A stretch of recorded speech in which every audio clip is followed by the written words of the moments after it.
Here is Chesterton, over 100 years ago, predicting the two extremes that we see today in the environmental debate. One side going overboard, saying that the earth must not be touched, that any human action is a blemish on the beautiful skin of Mother Nature, that the natural world would be perfect if there were just no people in it. And the other side, sneering and snarling and singing, "Put another log on the fire." You know, that we can all have whatever we want, as much as we want, whenever we want it, for as long as we want it. Nature's a bottomless well, a bottomless oil well. Chesterton's solution to these two extremes sounds suspiciously like common sense.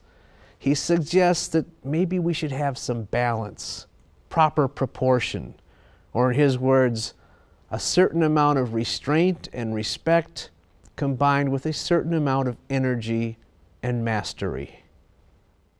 If our life is ever really as beautiful as a fairy tale, we shall have to remember that all the beauty of a fairy tale lies in this, that the prince has a wonder which stops just short of being fear. If he is afraid of the giant, there is an end of him. But also, if he is not astonished at the giant, there is an end of the fairy tale. The whole point depends upon his being at once humble enough to wonder and haughty enough to defy. So our attitude to the giant of the world must not merely be increasing delicacy or increasing contempt. It must be one particular proportion of the two, which is exactly right.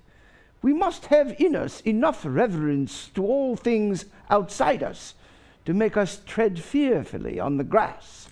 We must also have enough disdain for all things outside us to make us on occasion spit at the stars. Yet these two things, if we are to be good or happy, must be combined, not in any combination, but in one particular combination.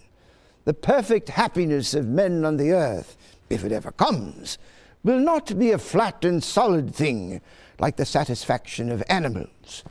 No, it will be an exact and perilous balance, like that of a desperate romance. Man must have just enough faith in himself to have adventures, and just enough doubt of himself to enjoy them.